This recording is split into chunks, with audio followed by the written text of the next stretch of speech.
Bonjour à tous, bienvenue dans cette nouvelle vidéo. Aujourd'hui, mercredi 7 avril 2021, de nombreuses marques ont présenté leurs nouveaux modèles au salon Watches and Wonder et notamment Rolex vient tout juste de présenter ses nouveaux modèles pour 2021. Un bon nombre d'autres marques ont présenté leurs nouveaux modèles également. Je pense notamment à Patek Philippe qui a présenté ses nouvelles montres ce matin, notamment une nouvelle Nautilus qui a la particularité d'avoir un cadran vert olive. Ce cadran vert olive qui remplace le cadran bleu et cette fois-ci pour ce modèle on dépasse les 30 000 €. Mais sinon niveau caractéristiques techniques on est sur le même diamètre, même épaisseur, même mouvement que l'ancienne référence de 5711 avec le cadran bleu. On va passer aux nouveautés Rolex. On se retrouve sur mon ordinateur. À tout de suite. Nous voici sur le site Rolex. Donc déjà la première chose que l'on peut voir c'est on voit l'Everest, on voit une Explorer. Bon, mes prédictions étaient plutôt bonnes, donc c'est vrai que Rolex a bien présenté une Explorer et une Explorer 2 et on va également voir les autres nouveautés pour cette année. Donc on peut voir déjà qu'il y a une Explorer et une Explorer 2. Pour l'Explorer, il y a désormais une variante en or et acier, chose que l'on n'a pas l'habitude de voir et qui est une première, j'ai envie de dire notamment pour ce modèle. Après là, on a une nouvelle Datejust, donc chose que l'on n'attendait pas forcément, une nouvelle Datejust cadran, j'ai envie de dire un peu tropical, un peu vert. C'est vrai qu'en ce moment même, on surfe un peu sur une mode de ce vert. Je pense notamment à Audemars Piguet qui a présenté sa Royal Oak avec un cadran vert.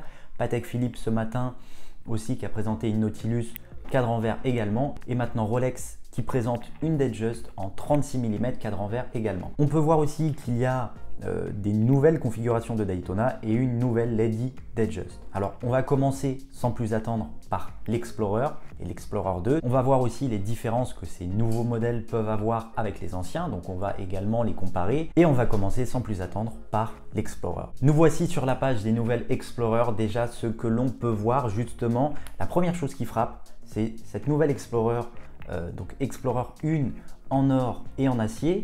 On peut voir aussi que pour ces nouveaux modèles justement d'Explorer 1, on est sur du 36 mm, donc chose que l'on n'avait pas encore vue. Ce qu'il faut savoir c'est que l'ancien modèle, donc la référence 214-270 était quant à elle en 39 mm. Donc là on a diminué un peu, on passe désormais sur du 36 mm. Ce qui, je pense, est plutôt pas mal. C'est vrai que j'aime beaucoup les montres en 36 mm. Après, je ne sais pas ce que vous en pensez vous, mais pour le moment, c'est plutôt cool. On peut voir aussi que niveau prix, on est à 6050. Bon, le prix a baissé. Après, vous allez me dire, on était sur du 39 mm aussi avant. Donc, on passe justement de 6150 à 6050 maintenant. On va désormais voir les nouvelles caractéristiques de cette montre. Pour cette nouvelle référence, donc la 114-270 qui se fait remplacer justement par la 214-270, on a un nouveau diamètre, nouveau mouvement. Bon, même s'il n'est pas si nouveau que ça, justement, c'est le mouvement que l'on retrouve sur les Submariners qui sont sortis en 2020. Voilà, donc le calibre 32-30 qui sont aussi sur les nouvelles Oyster. Donc on a environ 70 heures de réserve de marge, donc ça c'est vraiment très bien. Et aussi, grande particularité, c'est que cette nouvelle Explorer est disponible en or et en acier. Donc ça c'est la grande nouveauté. Maintenant on va passer à l'Explorer 2. On reste toujours sur un cadran blanc et sur un cadran noir. Donc on va en savoir plus. On reste aussi toujours sur un 42 mm. Car l'ancienne référence était elle aussi en 42 mm. Pour le prix, celui-ci a augmenté. On passe de 7850 à 8050, donc légère augmentation au niveau du prix. Je pense que Rolex va continuer à les augmenter chaque année. Ça, le temps nous le dira, j'ai envie de dire. Et on va en savoir plus sur cette montre. Donc on est toujours sur un 42 mm. On va voir. Voilà, donc ils ont repensé un peu le site. Cette fois-ci, on est sur la 226-570, donc qui remplace la 216-570. On est toujours sur un boîtier Oyster. Il y a eu justement beaucoup de spéculations au niveau de la lunette. Est-ce qu'elle va être en céramique ou non? Et bien la réponse est non. Voilà, donc ils ont décidé de garder cette lunette acier, ce qui est pas mal en fait. Donc ils l'ont revu. Bon, le prix a augmenté. Donc on est toujours sur un 42 mm et le mouvement a changé. Donc là on est sur le 32-85. Ce qu'il faut savoir sur l'Explorer, c'est qu'elle a une fonction GMT. Donc désormais on retrouve le calibre que l'on retrouve aussi dans les GMT. Donc que ce soit la Batman, la Pepsi ou même les autres. On retrouve ce nouveau calibre, enfin ce calibre qu'on connaît déjà, mais qui est désormais sur l'Explorer, donc qui dispose d'environ 70 heures de réserve de marche. Les grandes lignes ont été conservées, j'ai envie de dire. Le prix a augmenté car on passe de 7850 à 8050, donc quand même une petite augmentation qui n'est pas négligeable.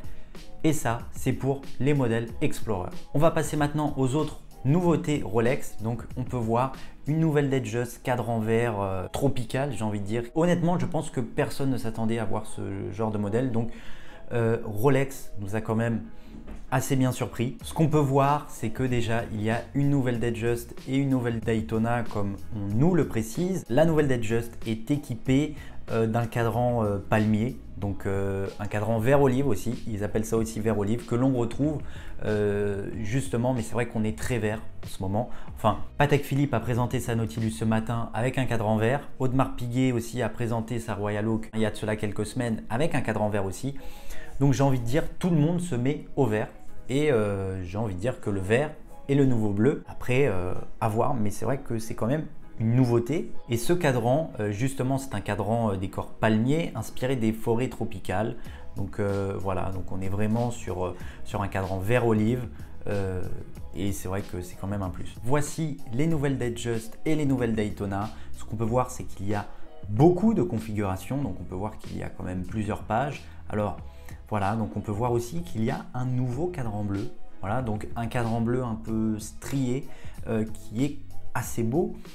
Honnêtement, j'aime plutôt bien. Donc il y a ce nouveau cadran palmier qui est disponible en plusieurs coloris.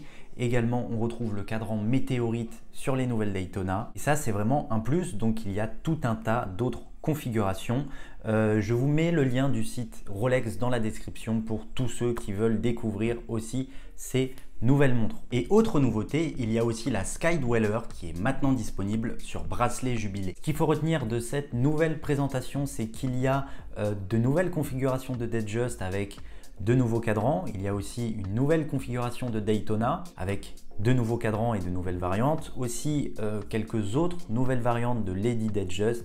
Et bien sûr, chose que l'on attendait, c'était une nouvelle Explorer. Donc nouvelle Explorer et nouvelle Explorer 2. Mais le grand renouveau, c'est cet Explorer qui est maintenant en 36 mm à la place du 39 et qui se décline aussi en or. C'est vrai que c'était un peu sans surprise car on s'y attendait un peu et c'était dans la chronologie des choses que justement Rolex présente une nouvelle Explorer 2 et aussi une nouvelle Explorer. Donc ça c'est positif, je ne me suis pas trompé dans ma précédente vidéo, comme quoi. Bon, par contre, il n'y a pas eu de Milgauss, ça c'est dommage. Je pense l'année prochaine.